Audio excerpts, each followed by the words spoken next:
I, along with Sinan, have become notorious in our circle as a pair of resentful lovers. He nurtured canaries to provoke me, and in retaliation, I drove my car to shatter his leg. Behind my back, he paid tribute to his white moonlight, prompting me to vandalize her tombstone. For 2 decades, we remained entangled in a relentless struggle, cursing each other to an ill fate countless times. Yet, when we were both bitten by a venomous snake, he selflessly offered me the last antidote. In his dying moments, he uttered, "Wan Ning, in this life, I owe you nothing. In the next, I beg you to spare me and allow me to be with Mingyu, will you?" Mingyu is my sister, the false cherished daughter of our family. It dawned on me that, ultimately, their affections were all directed toward her. When I next opened my eyes, I found myself back on that fateful night, drugged and betrayed. With a fruit knife, I pierced my thigh to maintain my composure.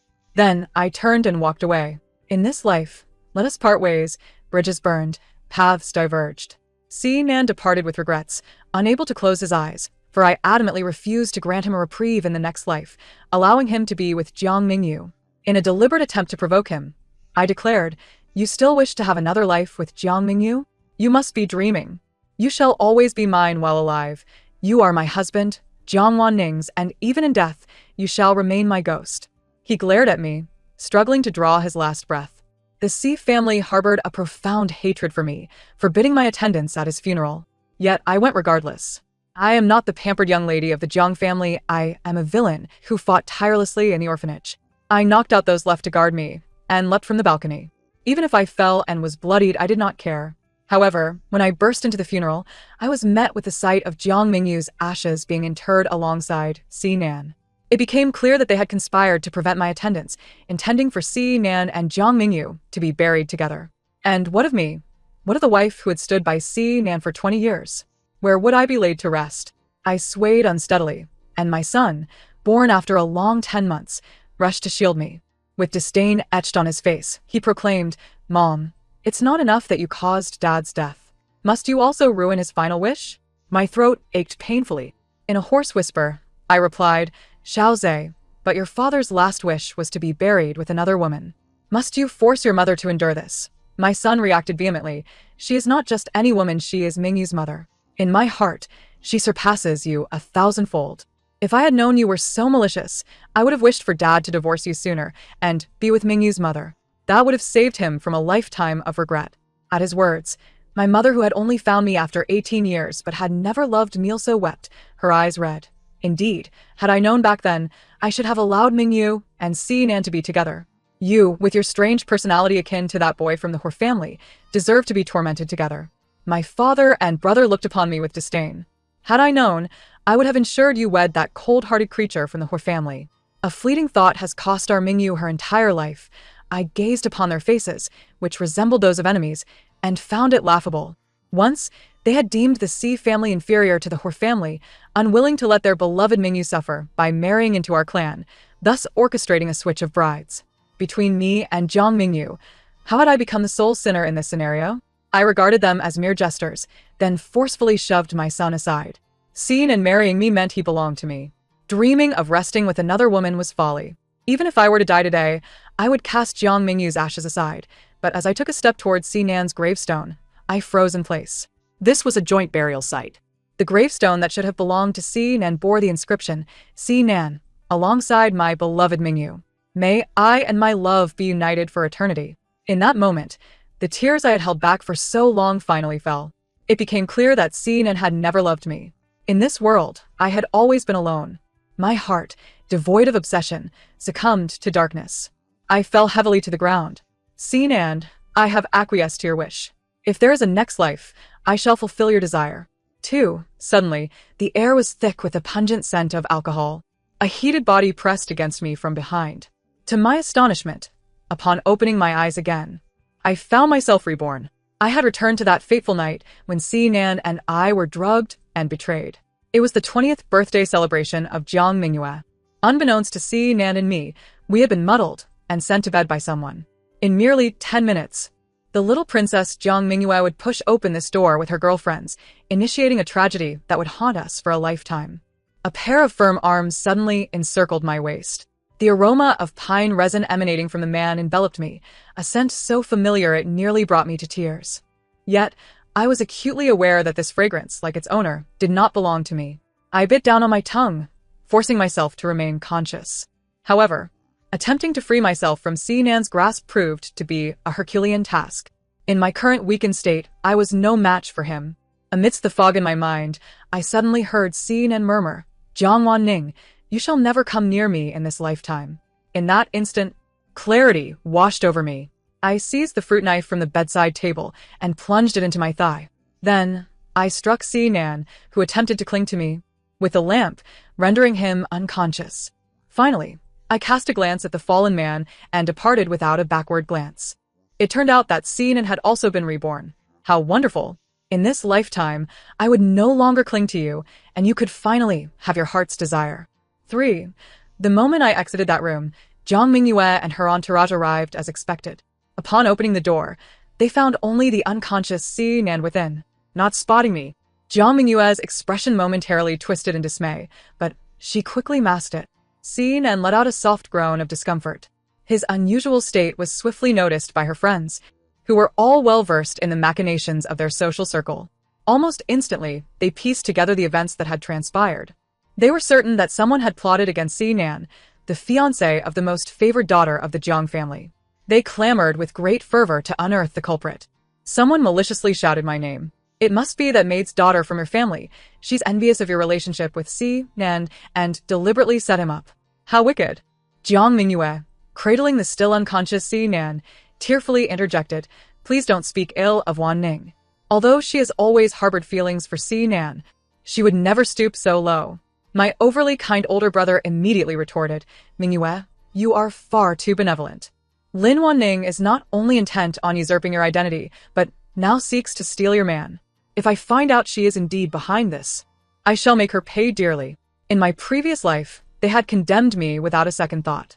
Even as I cried out in desperation that I too was a victim of deceit, not a soul believed me.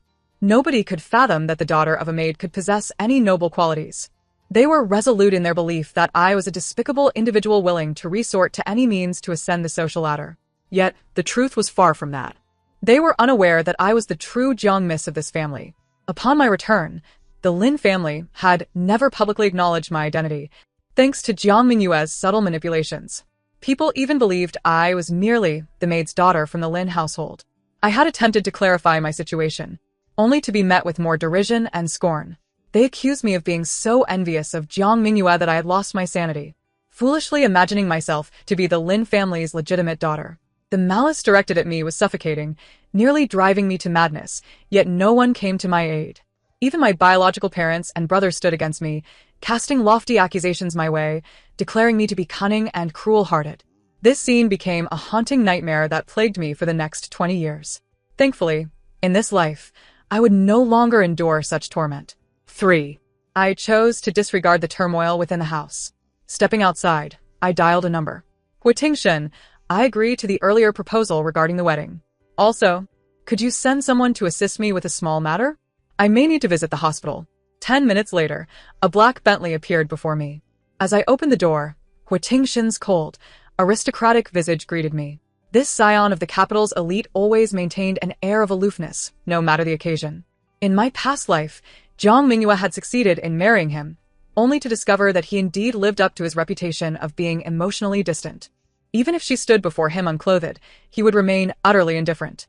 In the end, overwhelmed by loneliness, Jiang Mingyue sought solace with male models, only to contract a disease that ultimately led to her tragic demise. Ironically, this very woman became the one whom Sinan cherished for a lifetime, while he loathed me eternally. I suppressed the mockery and hatred in my eyes and offered a faint expression of gratitude to Tingshen. He regarded my disheveled appearance with a slight furrow of his brows, his expression one of faint disapproval. "No need for formalities. From now on, we are family. Should you have any issues, do not hesitate to reach out. After all, you are my grandfather's savior. He insisted that I treat you with utmost care." Tingshen's words ignited a flicker of warmth within me. In my previous life, I had inadvertently saved his grandfather from a heart attack. The former patriarch of the Hor family, whom both the Lin and Si families aspired to associate with, had looked upon me with affection. Promising to introduce me to a suitable match to ensure my future was free from worry. That match turned out to be none other than his grandson, Tingshen.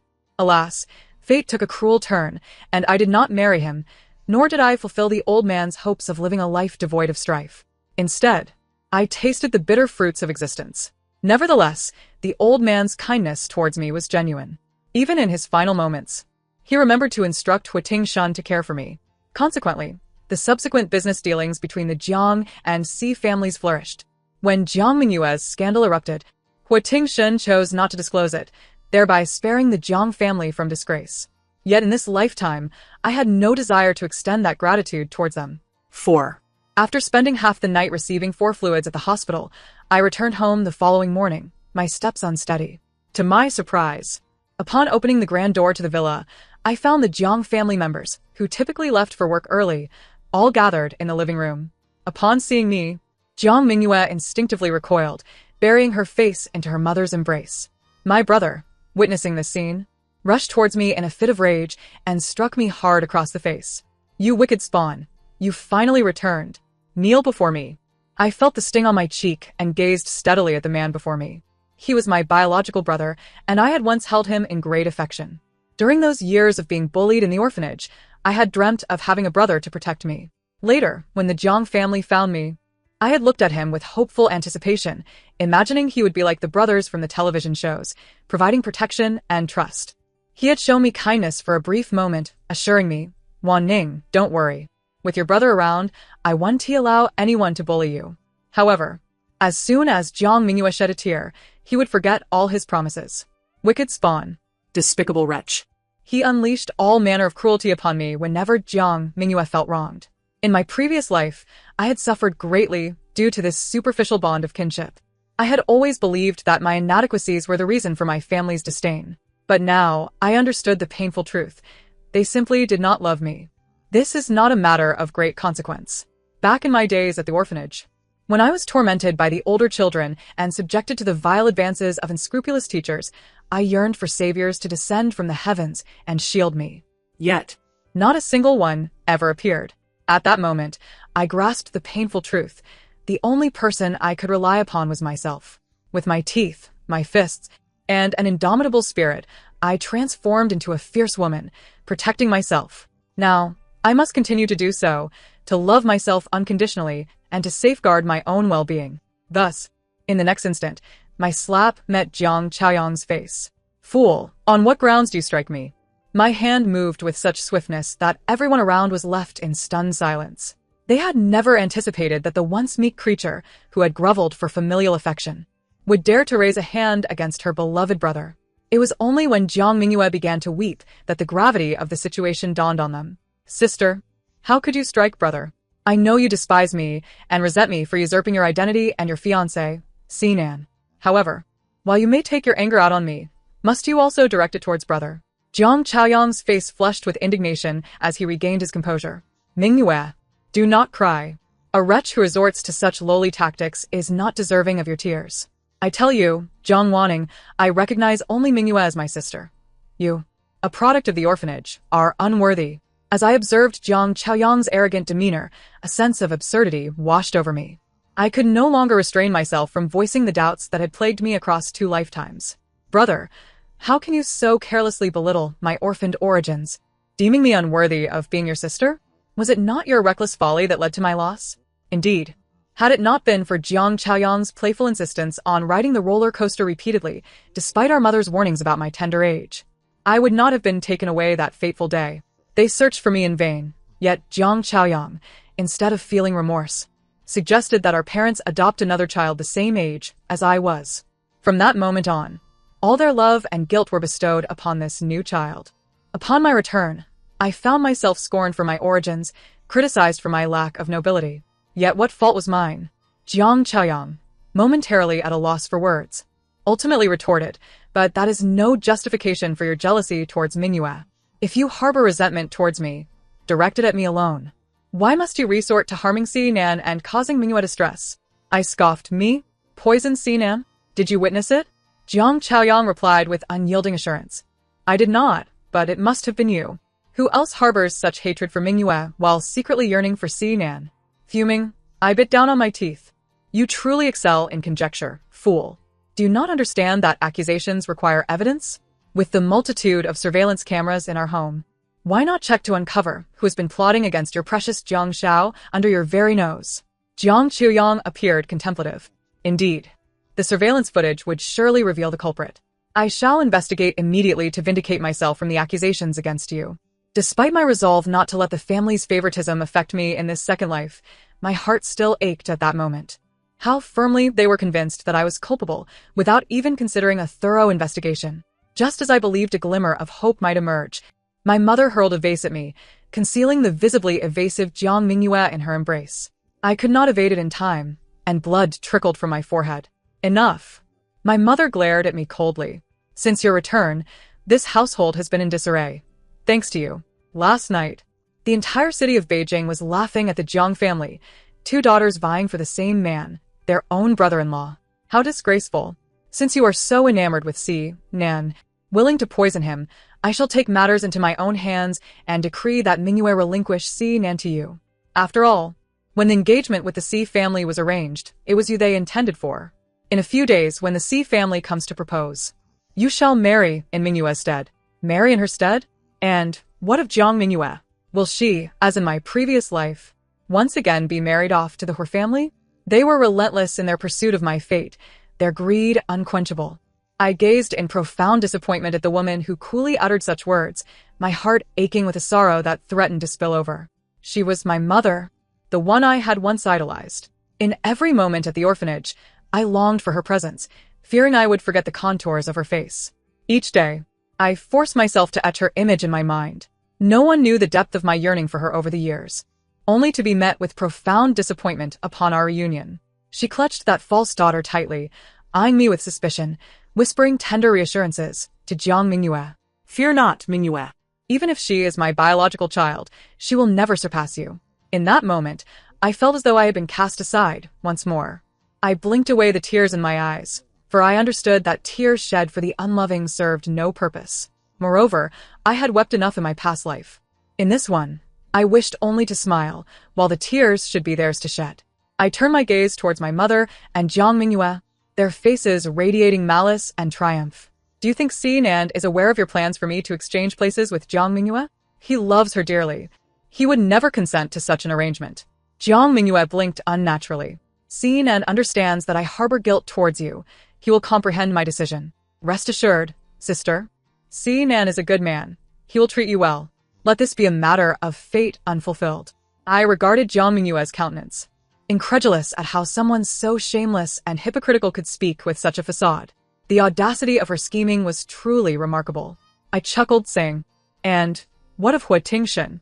Jiang Chaoyang may be unaware, but surely you, mother and father, must know.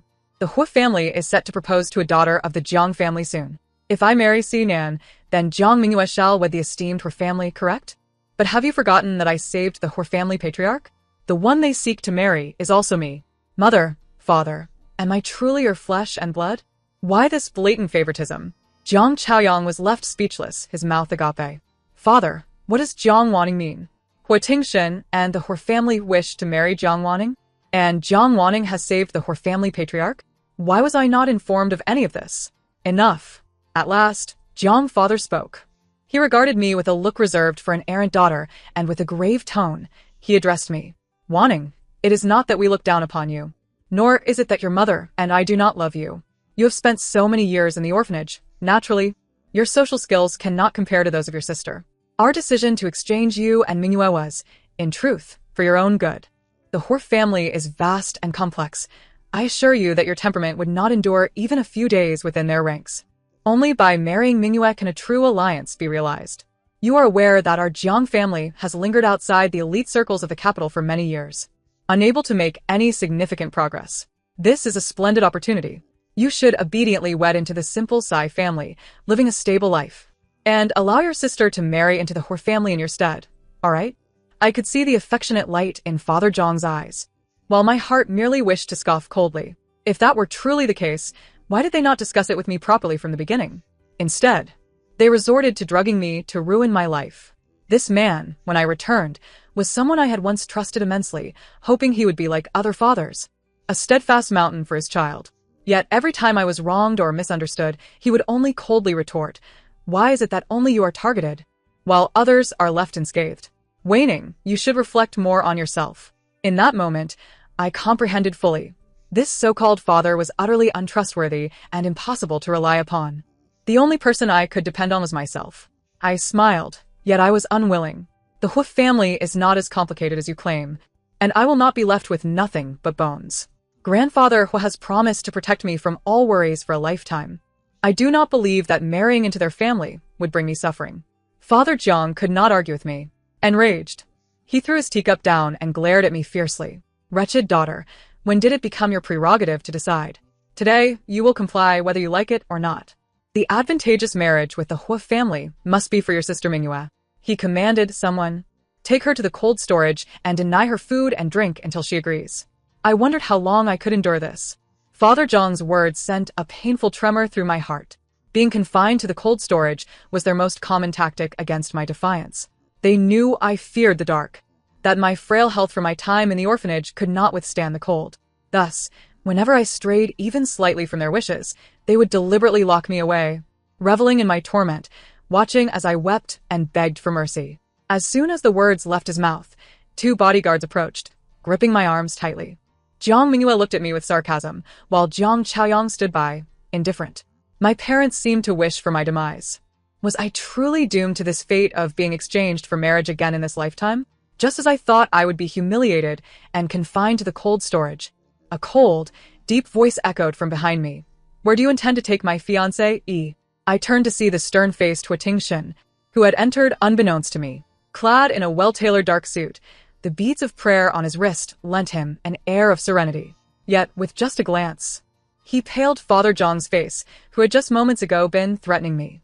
We were merely joking with the young lady, Father Jiang stammered. Hua Xiao. Why didn't you notify us of your arrival? Hua Tingshen replied coldly. Why would I need to inform you of my whereabouts? Besides, if I had announced my presence, I would have missed this splendid scene. It seemed my future father-in-law had taken it upon himself to find me a new bride. What new bride? At some point, Xinan had also entered, looking at me with disdain, then glancing at the pitiable Jiang Mingyue and the suddenly vigilant Hua Tingshen. Hua Xiao. Is Jiang Wanning here employing some trick to have Mingyue marry you in her stead? I must inform you, Hua Xiao, that the one engaged to you is Jiang Wanning, not Jiang Mingyue. Mingyue and I grew up together, and we have a childhood betrothal. We are soulmates and have long promised each other a lifetime together. You must not be deceived by Jiang Wanning's malicious claims of sisterly exchanges. Upon hearing this, Jiang Mu and Jiang Mingyue turned pale. Yet, Xinan continued his tirade against me. Hua Tingshen, observing the incessant prattling of Xinan, emanated an unbearable pressure. You claim this exchange is Wanning's idea? Xinan nodded, perplexed. Hua Tingshen continued, however, as far as I know, that is not the case. If I had arrived just a moment later, your so-called father would have locked Wanning in the cold storage, coercing her into marrying you to secure his obedient daughter Jiang Mingyue the position of her family's young mistress, the one who has long aspired to be Mrs. Hua has never been Wanning. I recalled that over a decade ago, the old man of the Xi family was not so foolish. How had his grandson become so naive, easily manipulated by others? Do you even know that the one engaged to me has always been Jiang Wanning? Only she is the wife I have chosen. If anyone dares to entertain the notion of a sisterly exchange, do not blame the Hua family for being merciless and ensuring you can never show your face in the capital again. Xinan looked as if struck by lightning, gazing at Jiang Mingyue in disbelief. Jiang Mingyue, feeling guilty, could not meet his eyes. In the end, he managed a pale smile, trying to save face. Mingyue, you need not explain. I know your father must have coerced you, right?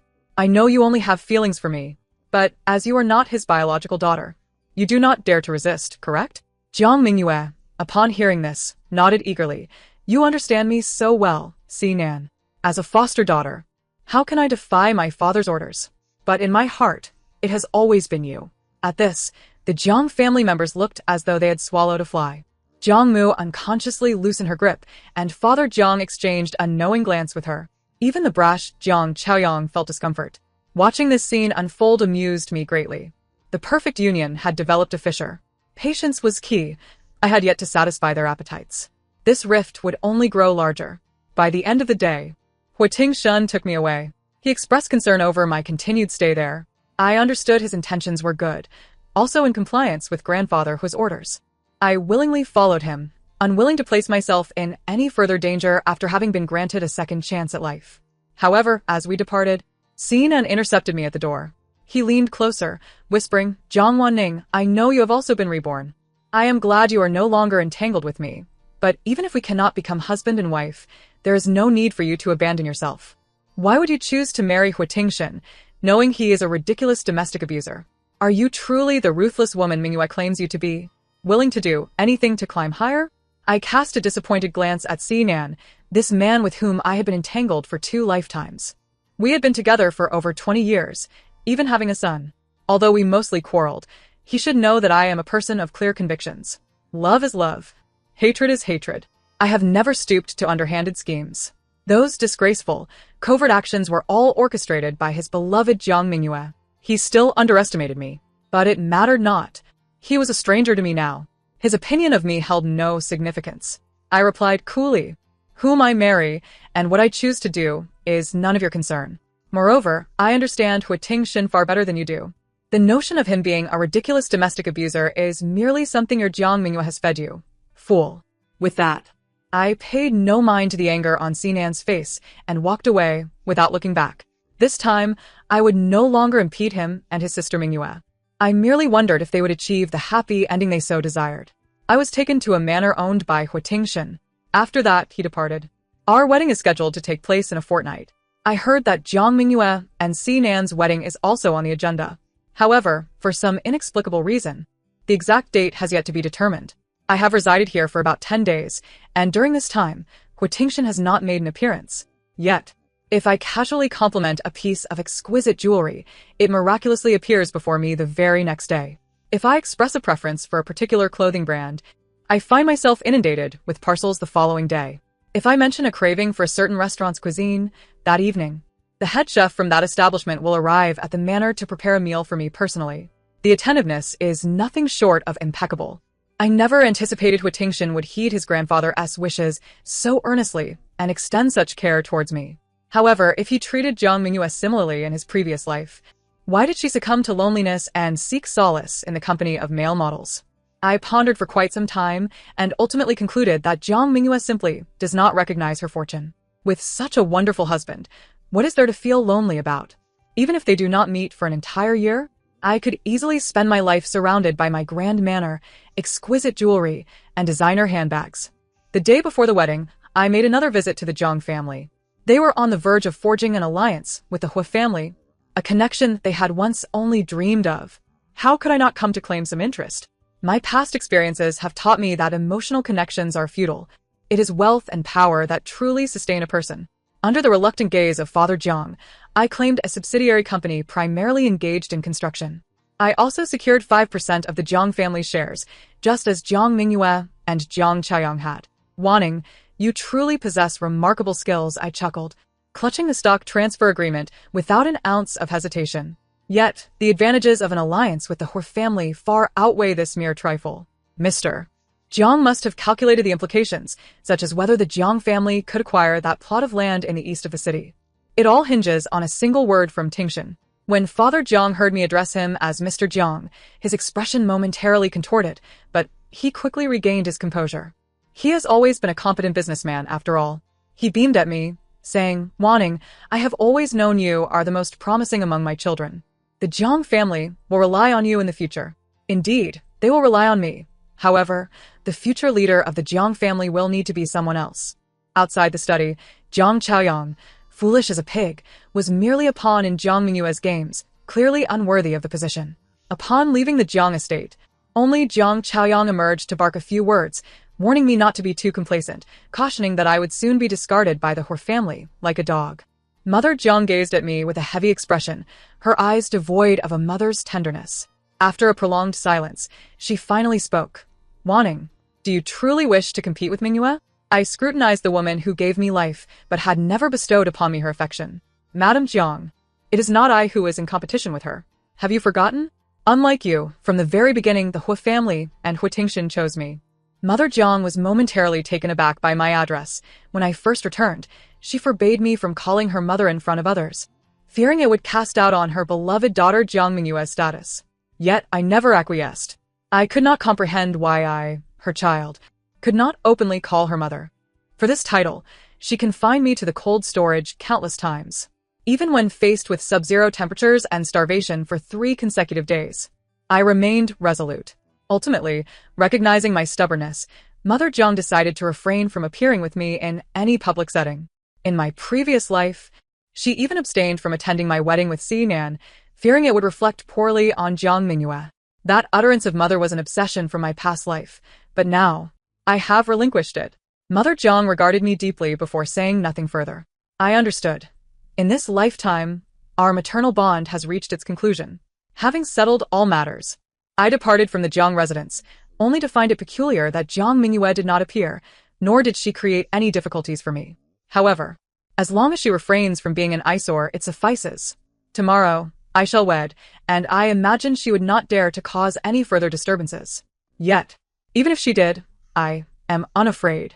I was married in the Hu family's South Grand Estate.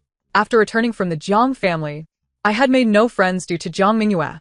Hu Tingshan thoughtfully arranged for his cousin Hu Xiaoxiao to be my bridesmaid. Hu Xiaoxiao is a delightful and considerate young lady. From the morning of the wedding to the subsequent ceremonies, she took excellent care of me. After our wedding concluded, she and I waited in the hotel room for Hu Tingshan, who was still socializing outside, to return before heading back to the Hu family's old residence. However, we had been waiting in the room for quite some time, and Hu Tingshan had yet to come in. I called him, but there was no answer. Hu Xiaoxiao, concerned, ventured out to search for him, but found no trace. Just as I was contemplating going out to look for him, a friend of Jiang Mingyue's, who had once spread rumors about me, burst into the room, breathless. It's bad. Mingyue's gotten drunk and is sleeping in a room. Who knows if Mr. Hu went in there and mistook her for wanting? Now oh dear, you all should go check. I clenched my fists tightly. So Jiang Mingyue had been waiting for me all along, determined to ruin my wedding and usurp my place. Upon arriving at that room, I noticed a crowd gathering outside. Upon seeing me, they exhibited expressions of either sympathy or schadenfreude. The muffled sounds of Jiang Mingyue's moans echoed from within, leaving no doubt as to the nature of the events transpiring inside. Hu Xiaoxiao looked at me with concern, saying, "Sister-in-law, please don't panic. It must be a misunderstanding." I offered a cold smile. Whether it is a misunderstanding or not will be revealed once we push open this door. Yet before I could do so, a figure lunged towards me. In the next moment, Xinan had me firmly by the throat. "Jiang Wanning, was this your doing? How could you be so malicious? Even now, you refuse to give up on harming Mingyue. Is marrying me worth this?" His words pierced my heart with bitterness. I am indeed the villain.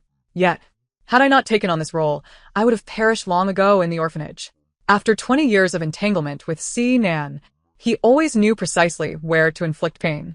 However, this time, I would not submit without a fight. I delivered a powerful kick to Xian's chest, then seized his hair and slapped his face repeatedly. Am I scheming against her? Use your feeble mind to consider this. What would I gain by plotting against her on my wedding day? Furthermore, do I still wish to marry you? You, such a fool, cannot even begin to compare to Tingshan. Madam speaks truly. I am indeed leagues above you.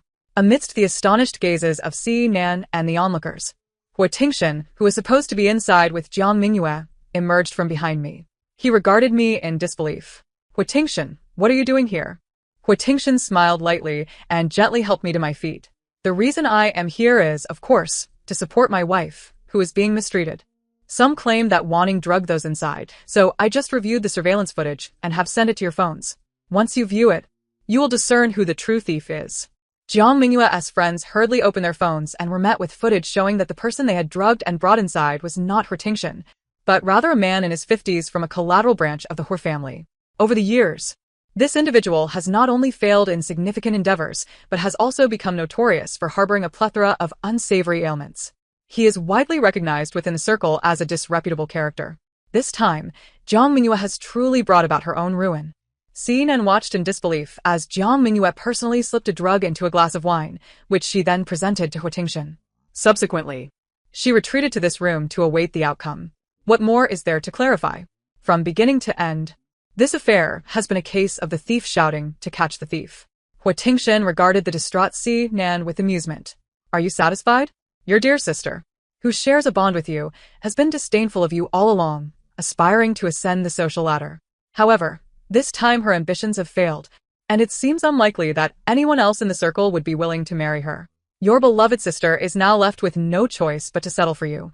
You might as well revel in this secret joy. In a few days, both Wan Ning and I will be eagerly anticipating your wedding feast. Nan, looking utterly defeated, collapsed onto the ground, staring at me with a pale face, murmuring, "Was it my fault? Wan Ning, in my past life, she was indeed such a person. Wasn't he she? Why didn't you tell me? I was in the wrong. Whether Nan is right or wrong is of no concern to me. This is all his due." That evening, I returned to the Hor residence with Huitingxian. He remained as gentlemanly as ever, sharing a bed without the slightest offense to my sensibilities. Truly, the prodigal son of the capital lives up to his reputation. Yet, for reasons unknown, upon awakening the next morning, I found our limbs entwined, locked in an intimate embrace that ignited both envy and excitement. For several days, this became our routine.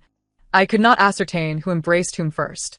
Awakening in such a position, gazing upon his handsome visage, I feared I might lose my composure. Nevertheless, considering Jiang Minghua's treatment in my previous life, I refrained from any impulsive actions. I had heard that even when she bared herself to seduce him, Huitingxian remained unmoved and had cast her from the ancestral home. The culinary delights here are exquisite, and grandfather who treats me with great kindness. I must not act foolishly. Jiang Minghua's downfall has become apparent. Nan has discerned her true nature and is resolutely unwilling to marry her. The Jiang family has utterly abandoned her. My mother, who once adored Jiang Minghua, expelled her from the household the very next day after learning of this scandal. Jiang's father even contemplated offering her to a distant relative of the Hor family, aged 50. In a fit of desperation, Jiang Minghua threatened to take her own life. Yet Jiang's father remained unmoved. Ultimately, it was Jiang Chaoyang who eloped with her. When I learned of this, a realization dawned upon me. No wonder Jiang Chaoyang had been so kind to Jiang Minghua. With a mere tear from her, he would indiscriminately punish me. It turned out he harbored inappropriate feelings for her all along. The scandal of Jiang's son eloping with his adopted daughter was enough to bring Jiang's father to ruin. He was hospitalized and suffered a stroke. I did not visit him, as during this time I was diligently studying with Huitingxian, who had imparted to me a strategy to seize the opportunity while he was unwell. Using the 100 million yuan betrothal gift that Huitingxian provided, I invested in the small company associated with the Jiang family. While Jiang's father was hospitalized, I seized several lucrative contracts from their headquarters and, taking advantage of the plummeting stock prices, fervently acquired their shares. Just as Jiang's father began to regain his health, he was met with another devastating blow. The control of the Jiang family had shifted. It was neither his most favored son nor his once beloved adopted daughter who ascended to power, but rather me. Upon hearing this news, Jiang's father was left with a twisted expression, suffering yet another stroke. It is said he has now been rendered completely paralyzed, unable to rise from his bed. Jiang's mother later sought me out, questioning my heartlessness in pursuing their complete destruction. I regarded the woman before me, her previously serene demeanor now replaced with deep lines of distress and her once lustrous black hair now streaked with gray. How delightful it is that this time, I am not the one in pain. Sipping my coffee leisurely, I replied, "Mrs. Jiang, did you ever show me an ounce of compassion? Had the tables been turned, would you have spared me a single breath?" I instructed her not to seek me out again. Should they require my support, they may pursue legal action against me. I will, according to the standards set by the law, provide them with a pension. Jiang's mother, her face etched with bitterness, attempted to protest, but was swiftly escorted away by security.